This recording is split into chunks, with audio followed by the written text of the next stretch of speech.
to the Morale Booster Network, a platform for entrepreneurs, career professionals, leaders, and the general public to give back to the society through coaching and mentoring.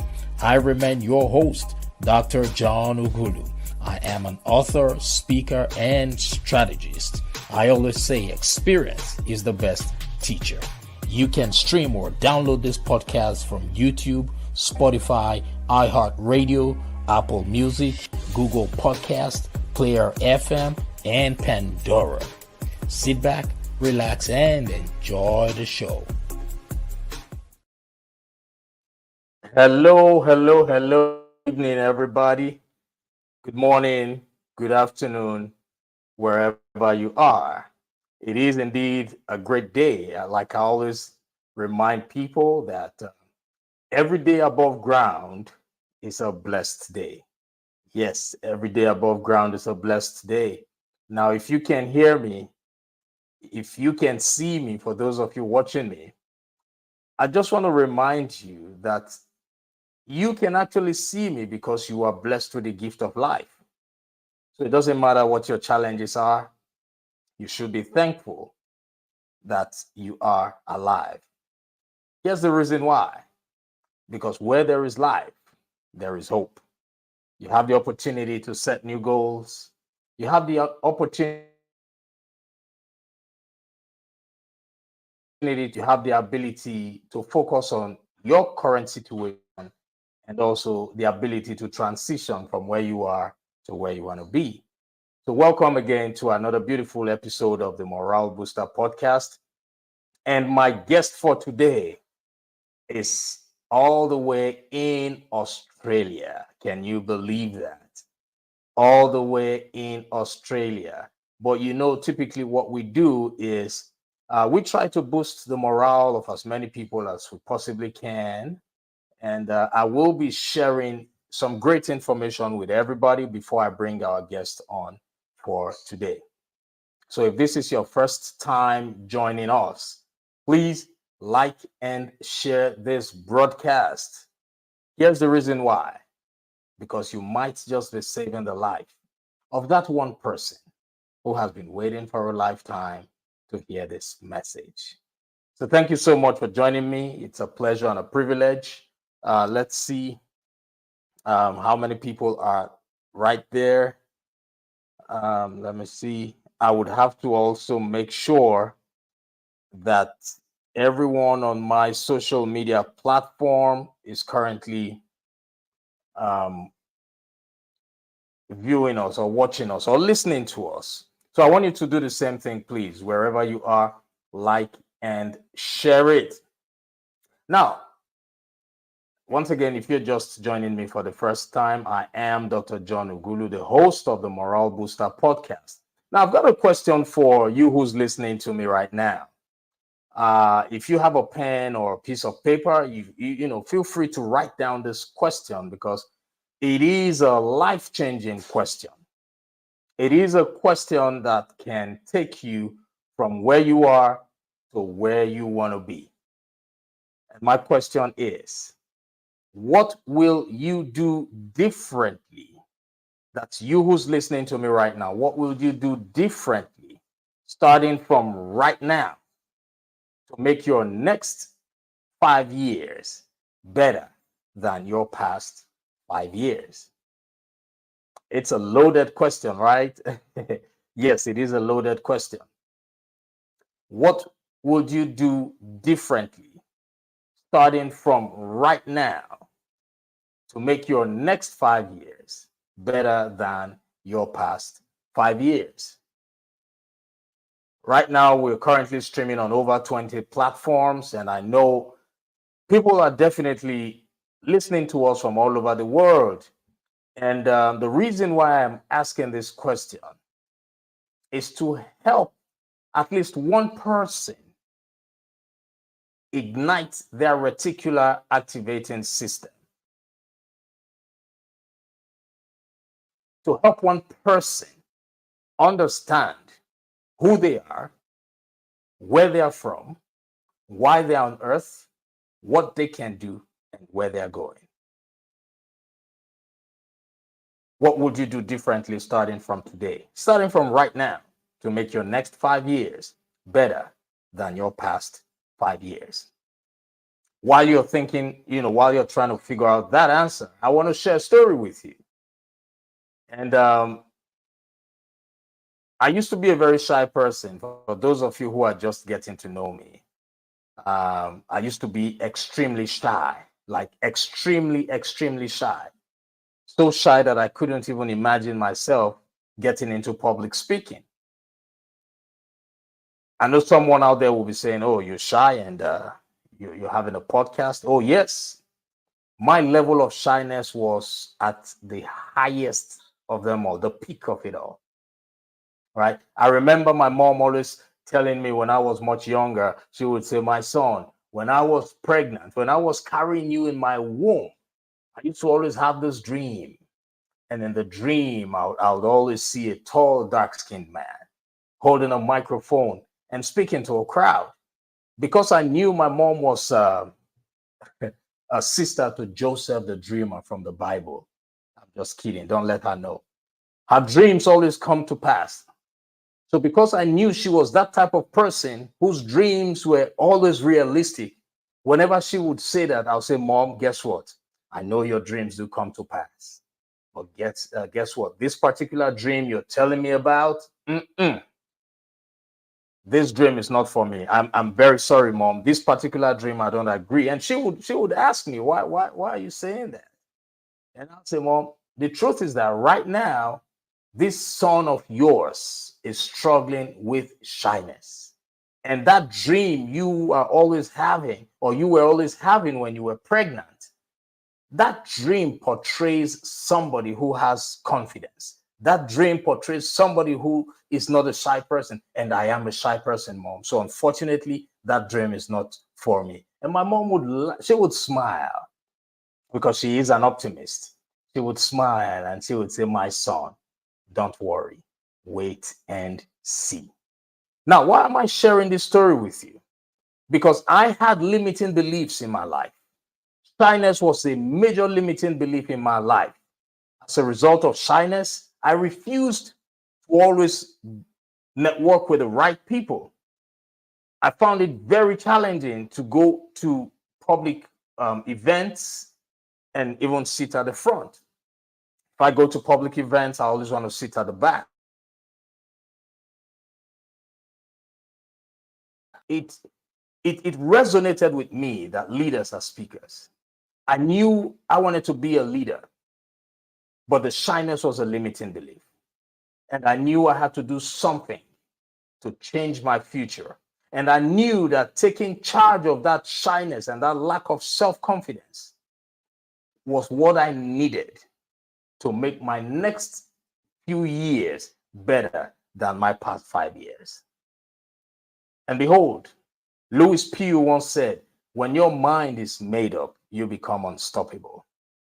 And I made up my mind that I was going to do everything humanly possible to overcome shyness so that my future would align with what I actually wanted to do.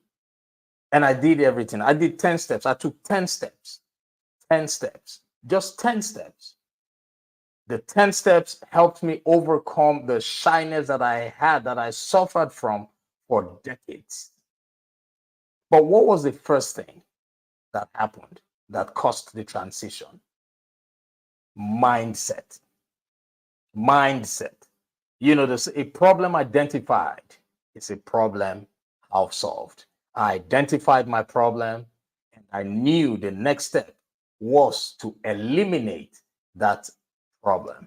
So the 10 steps that I took to overcome shyness, I put them in this book. For any one of you who's who's thinking of overcoming shyness, I know there's so many people out there right now who would love to become public speakers, who would love to have their own podcasts, who would love to be great at sales, marketing, presentations, and you're struggling with shyness.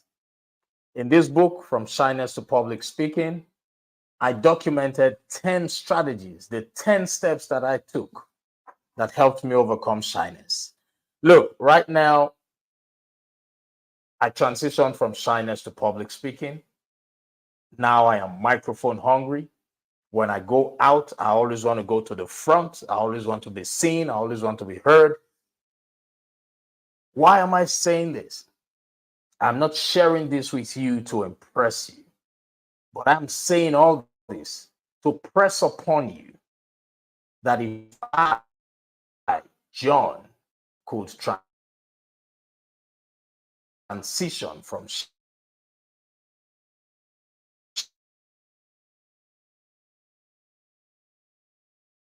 means you right now. It means you can take that step right now, that leap of faith right now to make your next 5 years better than your past 5 years. Just by overcoming shyness, doors have been opening for me. My influence has increased. It's on the rise on a daily basis, even though I am still a work in progress. But I notice my influence on a daily basis increasing, expanding. So, what would you, who's listening to me right now, do? What would you do differently, starting from right now, to make your next 5 years better than your past 5 years? Thank you so much. You can get a copy of this book on Amazon.com. Amazon.com. When you go to Amazon, just type my name and all my resources, all my books, all my materials would come up. Or you can click on the link in my bio to get a copy of this book, From Shyness to Public Speaking. Whatever you invest in purchasing this book, do not consider it as an expense, but instead see it as an investment in your personal development. Thank you so much. It's time to bring in our guest. Remember, like and share this broadcast because you might just be saving the life of that one person who has been waiting for a lifetime to hear this message. All right. Yes, yes, yes. That's our guest all the way from Australia. Her name is Mireille Toulekima. Mireille Toulekima, please pardon me. I hope I tried. I hope I did well trying to pronounce your name, Mireille. Let me unmute your mic. Yes, it is. So that's fantastic. Thank you. You're very welcome. So, ladies and gentlemen, I just want to do a rundown of, I just want to do a brief introduction of our guests so you can know who we have here and so that you can also prepare your questions for her. So, Mireille is a multi talented woman whose versatility and accomplishments across diverse disciplines have earned her global recognition. She is an award winning global entrepreneur, global advisor in energy and STEM, public figure. She is a global influencer, uh, women empowerment advocate and champion. She is also an international speaker. She is a published author and an online talk show host. She is a petroleum engineer by training who gained her experience working for over 25 years in Africa, Europe, Asia, and Australia in a range of technical and leadership roles for major oil and gas, energy, and STEM companies, right? Now, this global touch is visible in her entrepreneurial ventures, her engineering career, leadership and coaching, publishing, and other related endeavors she actively engages. She belongs to the emerging class of women who have embraced non traditional industries, philanthropy, spiritual consciousness, and mindfulness. So, ladies and gentlemen, without welcome to the stage no other person but Dr. Mireille Toulekima. So, Mireille, thank you so much for joining the podcast. It is my pleasure. Thank you for having me, and I'm really looking forward to, to engage with the audience so far. Yes, yes. Thank you so much. You were, should I say you were or you are? Are you still in the engineering field? I am still not full time, but I'm still, especially educating, people Okay, with all great. all that is happening. Yeah. Right. So, you are in the engineering field sector, which we know is, a very tough one. It's not easy, it's challenging. So can you please share with us how you've been able to navigate, especially being in an industry which, I don't know what the statistics are right now, but Mm-hmm. typically it used to be male dominated, right? Mm-hmm. And it is still male So how dominated, how but how have you been able?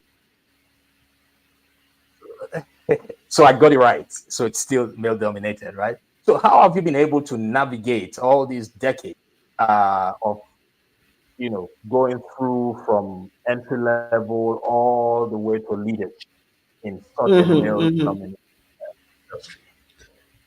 So it has been, a very interesting journey and challenging. And, so far, when I started, which is more than 25 years ago, the sector looks completely different. When I came Mm, in with, being a woman of color in a very male-dominated, industry, and also very Caucasian-dominated industry, it was right. really difficult. And so I think at the beginning, I was actually very scared.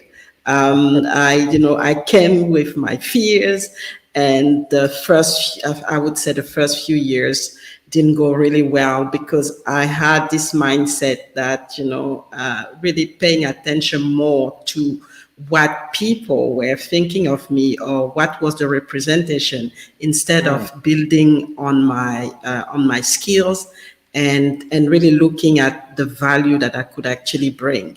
It took me some time to shift to what I would say being a victim and being a minority mm, to really focusing on what I could bring to this industry. And as soon as I shifted, things started to really work well. I could grow and really reach out to people. And even if there were not a lot of women, I could reach out to male colleagues to yes. show mentorship and to a certain point get sponsorship from some of them, Right. and really focusing on growing my knowledge, focusing on delivering and bringing value while continuing to developing myself, not only technically, but also getting more exposure, putting myself out there because, like you were mentioning in your introduction, I was very shy as well, very scared, Oh, but really? you can only beat shyness if you just throw yourself out there. You're gonna make Mm, mistakes. You're gonna be laughed at, but the most important thing is for you to learn the lesson, do better the next time, and keep growing and keep getting this feedback that's coming to you, and use this feedback to as a stepping stone to go to the next level. And that's really how I've been able to progress with the I would say the mindset was very important. Getting the right connection, mentorship, and mm, what I say, mentorship, networking was very important. Obviously, your technical knowledge open the doors and help you to grow to a certain yes. to be an influence and really Yes. expand your reach. You have to make the effort to network with the right people and make the time for that, because then that's what's gonna in my case, that's what actually broke the ceiling, I was stuck. So I had to really look at how do I work with people in the industry, how do I influence, and how do I make sure that I learn and grow and really break barriers, because I didn't have people, someone who looked like me and could actually, I had become the role model, and that's what I Right. continue to do and choose. Yeah, so that's basically, so I've been able to work because of this change of mindset. I've been able to work, in different countries, different continent, different culture, and Hmm. adopting the same, the same mindset helped me to really navigate well and connect with the right people. Wow, that's awesome. You look, you just gave some wonderful tips on how you were able to navigate the system.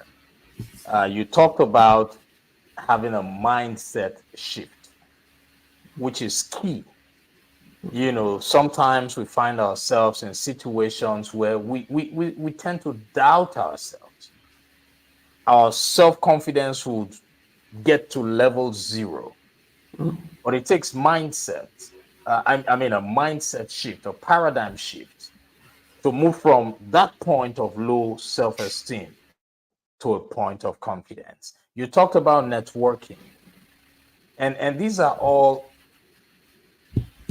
skills and things that we all need to transition from where we are to where we want to be. So thank you so much for sharing. Thank you for all you do. Thank you for not just learning for yourself. Right now, you are leading, you are influencing people, you're also trying to leave an impact on earth. Those are the four assignments God gave us to come to this earth to do, to serve our gifts to the world, to lead, to influence people positively, and to leave an impact. So thank you so much. So now I want us to go, directly into our topic for today. We want to talk about clean energy. I know that's your space, clean energy. Now, first of all, there's so many people who hear about this word, clean energy, and there's so many people who still don't understand what it's all about. So could you please share with our audience what's your Definitely. own, yeah, what's your own idea or what clean energy is all about?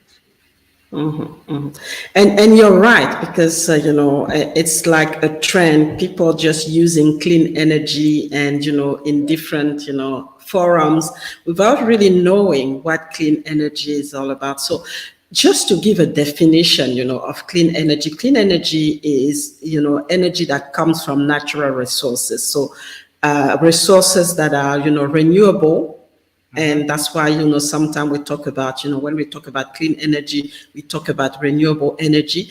And so and those resources are not actually emitting any emission, so that's why we're talking about zero emission. So, and people are Right. talking about zero target, and Hmm. they are supposed to not pollute as well the atmosphere. So that's why we talk about zero emission. We say, okay, they are renewable, they come from natural resources, they don't emit any gas, Hmm. so they are clean, and they don't pollute. But that's, and as we continue, you just realize that yes, they don't pollute, but there are other things that they can actually be detrimental to, and that's the other thing that sometimes people forget. Exactly. There is nothing that has a good side that doesn't have a bad side as well. Based on the natural laws of God, I think we should be using the law of polarity to explain that, because the law of polarity says that every object in the universe has two poles. Exactly. Everything in the universe has two poles. You have positive and negative, you have good and bad, you have night and day. After recession comes expansion. There's always two sides to everything. So now let me go into my question. Are we trading Now, if we're looking at the dark side of clean energy, are we trading one environmental crisis for another? When we gravitate towards clean energy, are we trading one environmental crisis for another? And that's a great question. That's a really the great question that all of us should ask ourselves. And because, the use of renewable energy and whatever, for decarbonization or whatever we want to use it right now, it actually replicates, what the extractive model of fossil fuel production is doing. So Right. both destroy the environment, both harms, plant, animal, and indigenous, communities. And that's the thing that we sometimes forget with clean energy is that for it to be implemented, and especially if we really want to reach the net zero, as we say, and which is, I think, impossible. We will destroy things. We will destroy things. We will destroy habitat. We will destroy land. We will destroy. So there's gonna be an impact that can actually even be, more than what we have right now. Obviously, at the beginning of the chain, if we look at the full supply chain, at the Right. beginning of the chain, it's actually clean. But Mm-hmm. as you go through the chain, you Yes. start to pollute as well, as well, because the transition is, and that's why when you talk about polarity, we have to take the best of both. We can't just go to from one extreme to another. And that's really what I want to I want to stress out. And when you look at renewable energy as well, I mean, especially if you look at things like solar, if you look at things like wind, um, as long as we do it at a small scale, that's fine. But if we really want to expand it to replace, what fossil fuel is producing as in terms of energy, it's going to Right. be massive, because not only for for the solar, you need batteries, and we know that for batteries we need lithium, so which is Yes. mining. So you saying, okay, I have clean energy, but it's coming from mining, and mining is actually polluting. And if we want to really build all those electric car that we want, we're gonna have to mine like crazy. And I was looking at the numbers right now. It's like we're gonna need, in terms of if we look at just lithium, we're gonna need to mine maybe 40 times more. And we need to Oh, find those mines. We need to find those mines. exactly. Where are the mines? And it takes Yeah. time to develop the mines. So it's not just black and white. There Mm-hmm. are, there is an impact, and all those material, lithium, copper, whatever we're going to use for this clean energy, expansion, they are Right. polluting. Those are polluting material. How do you dispose them? How do you decommission things that we're using? The solar panel, after 20 years of using them. What do you do with them? The wind turbine, Exactly. what do you do with them? And especially the wind turbine, you need to deforest, to find space. So which means, obviously you destroy the environment, and and it is not, at the end it is not pretty. So and I think That's right. that's this part that people forget. And the key thing as well with renewable energy is we can't store renewable energy things, things that are coming from solar, wind. If there's no wind, we can't produce anything. So what do we do, when this happen? We'll have to go back to renew. We will have to go back to fossil fuel and get Yes. our energy from that. Same with solar. If there's no sun, if it rains, I mean, if we only rely on that, how do we make sure that we get this energy for us? And we can't store this energy. It's happening at a certain point of time, but we can't really store it. So, which means it's not reliable at all. It's not reliable at all. The reliability is really low, especially if we're talking about big system of energy that we're dealing with. Right. So those are the kind of thing that we need to look at. The pollution, deforestation, land mining, and there's a long list that is not always something that is good for the environment or good for the communities and or clean at the end. So Right, right, that's really the right. message that I want to pass on here. Yeah, that resonates with me because right now you have just put on your engineering hat. You're looking beyond what we would be presented with. Now, that's some very, very key questions. Like, how will they get rid of those materials? How will they get rid of those equipment?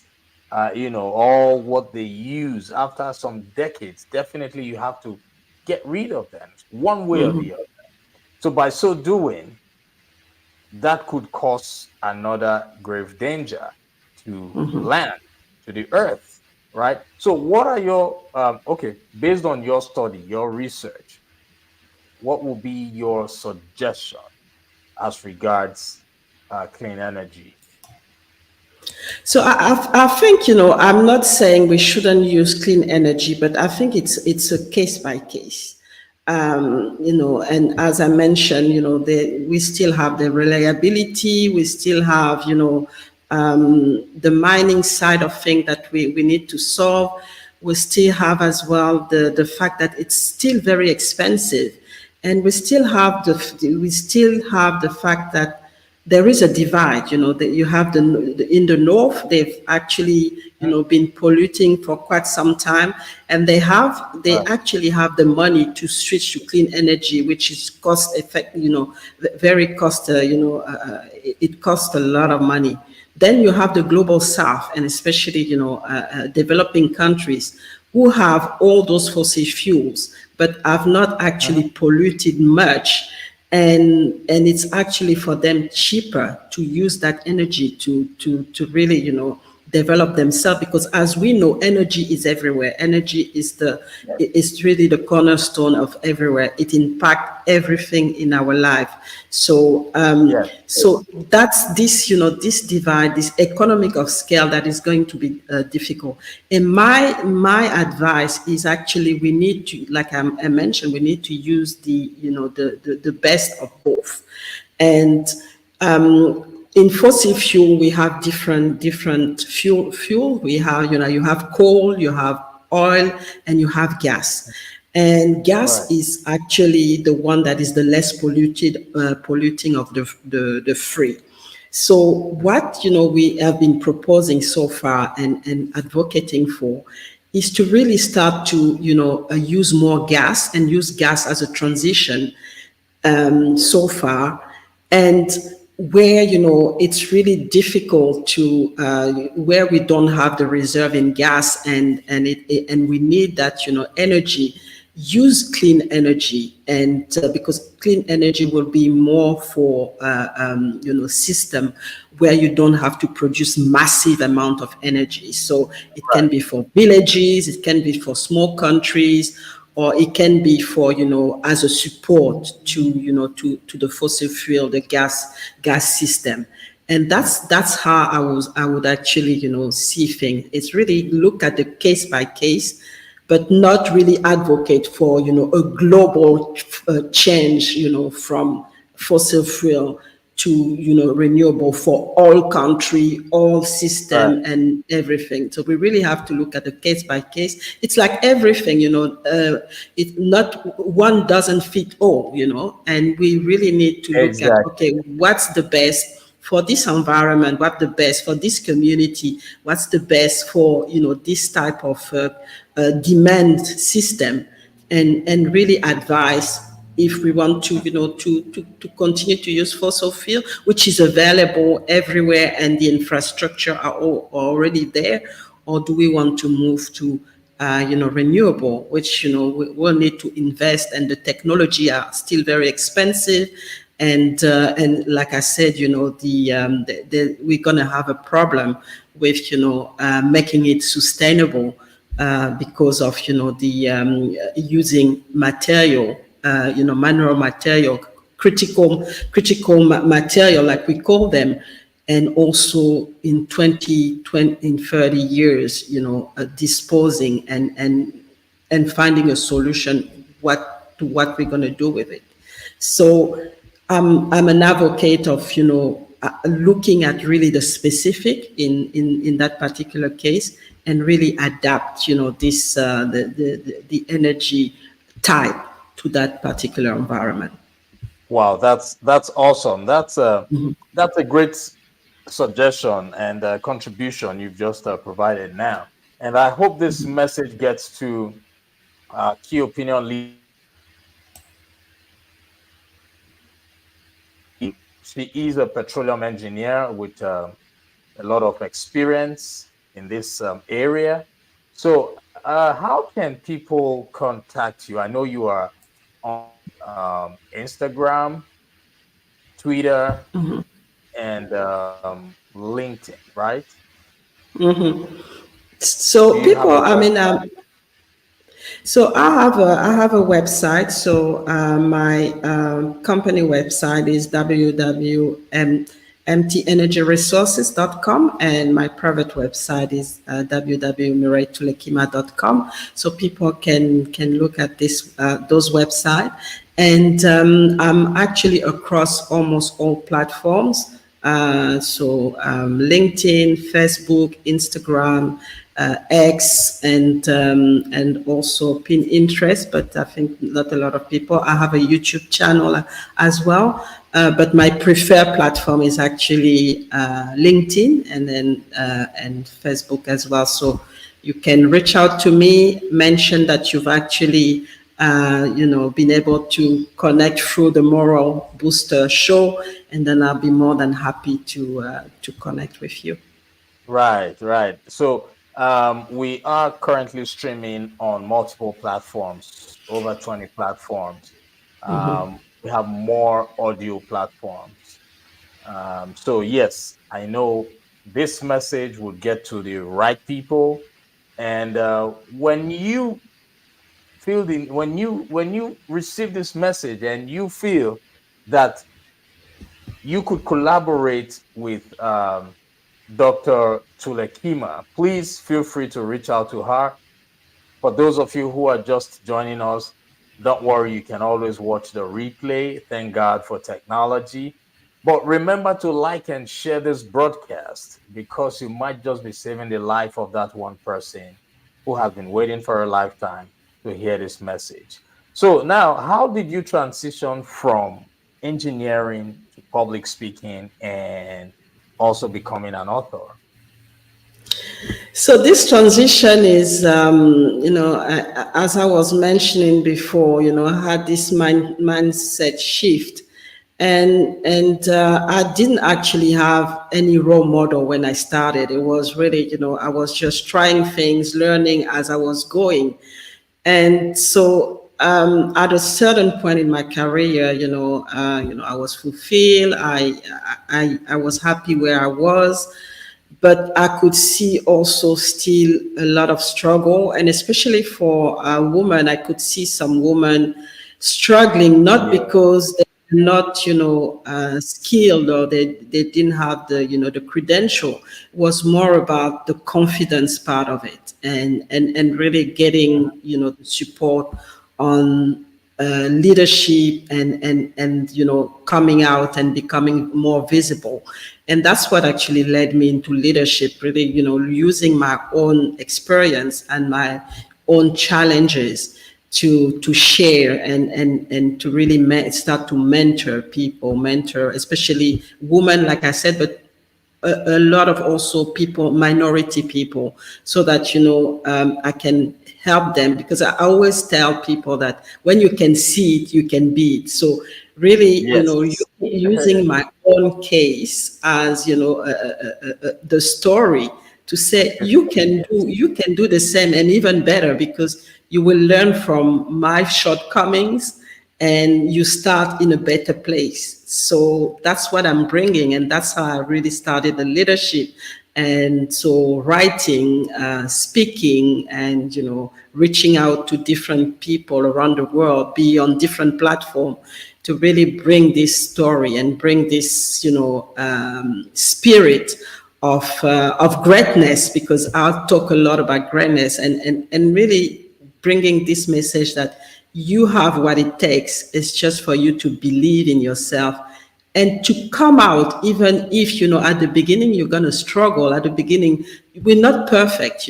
Everyone that you see started somewhere low, and they manage with perseverance, persistence, and resilience, and learning to really get where they are. And that was my case. So that's really how I started about 15 years ago, really coming out more on the leadership side than the technical side, and really pushing myself to reach that level. And it was not easy, because English is actually not my first language, so I had to battle with the fact that the fluency was not there, the accent, everything, and just say, what, I just have to do it, and I just have to share, I just have to leave a legacy and bring more people, and especially more people who have been marginalized, or people who are really not coming out because they feel like they don't belong.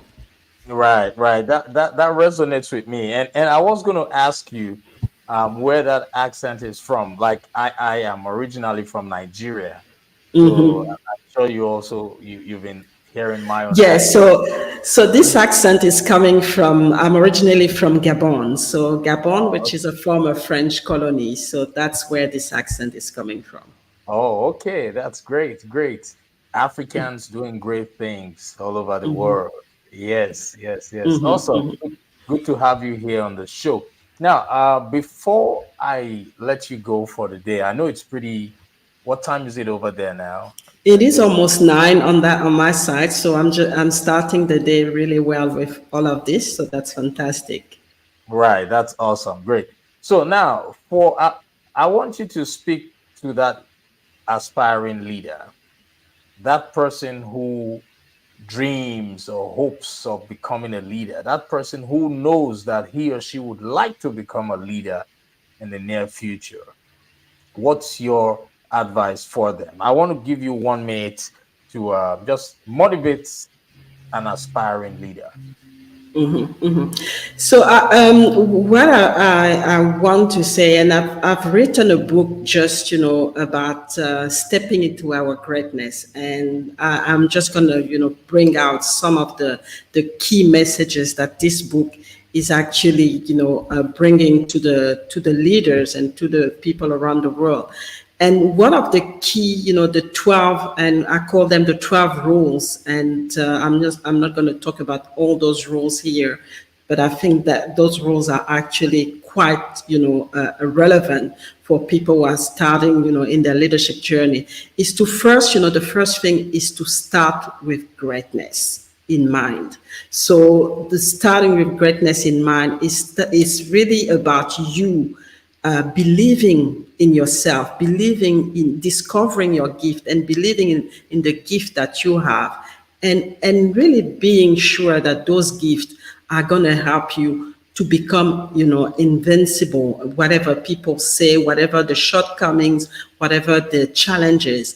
If you stick to believing that this greatness is there, there's no way that you're going to fail. There's no way that you're going to, you're not going to grow. So that's the first thing. And the second thing is to get clarity on really what you want to achieve, and put in place, try to think about how you're gonna make it. And so have the clarity, a mission, a particular mission that you believe in. And for me, as I mentioned, when I started, in the oil and gas sector, energy sector, I came with this, mindset of a victim. I was always a victim. mindset of being a minority, mindset of being the only woman, mindset of being the only woman of color. So I was focusing on what I was lacking instead of focusing on what I could bring. And that's, I think, as a leader, I think that's what needs to transpire in everything that you do, is, have this clear mission and also this determination to bring value on the table, instead, and focusing on the positive thing, and always, looking at things as an opportunity to grow and to go to the next level, instead of looking at your shortcomings and what you're lacking. And as a leader, I think that's what's important. Have this clarity in your vision, and believe in Right. yourself, and the exposure part as well. That is really necessary. Awesome. That's great. Clarity. Clarity. You have to know what you need. You have to know what you want. You need to know where you're going. Clarity. You need to have timelines. Yes. And you said believe in yourself. Thank you so much. Those were powerful points. And if you are just joining us, don't worry, you can always watch the replay. Thank God for technology. You can watch the replay anytime. And if you've got any questions, please feel free to just type hashtag replay and write your questions. We will be more than happy to respond to you. So, ladies and gentlemen, they say whatever has a beginning would surely have an end, including you who's listening, including myself who's listening. I mean, who's interviewing her. None of us will exit this life alive because it's a natural principle. Whatever has a beginning would have an end. We were born into this world.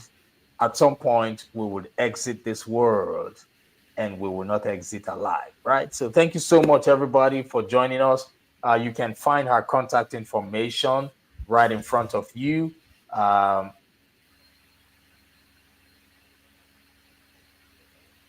Saving the life of that one person who has been waiting for a lifetime to hear this message. So, thank you so much, Dr. Toulekima. It's been a pleasure having you here. I would, I would keep in touch, and I hope when next we invite you to come on this program, you would be willing to come and share with us. Not a problem. It has been a pleasure. Thanks for having me. And like I mentioned to you, it's always a pleasure for me to talk about energy and educate the masses all around the world. So I hope it has been a good education today. Oh And yes. the mindset shift will happen as far as energy is concerned. Exactly. Yes. Yes. That's the goal. Let's always remember that there is the good side of it and there is the bad side of it. So, but whatever we do, like you said, we have to focus on the balance. We have to focus on how to balance. And we have to also understand that it varies from region to region, right? So I hope this message gets to the key opinion leaders in that sector. And by the grace of God, they will get in touch with you. You and other key opinion leaders will take this word to the place where we actually want it to be. Thank you so much, ma'am. It's been a pleasure and a privilege having you. And to everybody who's listening to us right now, I don't know where you're listening to me from. I don't even know what you know about yourself. Neither do I know what the people around you know about you. But hey, here is one thing that I know for sure about you who's listening to me right now. I know you are an abode of greatness. I know you have greatness in you. You have all it takes to change your situation. You have all it takes to make your next 5 years better than your past 5 years. And remember, today is the first day of the rest of your life. God bless you all and bye for now. Thank you, ma'am. Bye. All right, bye, everybody.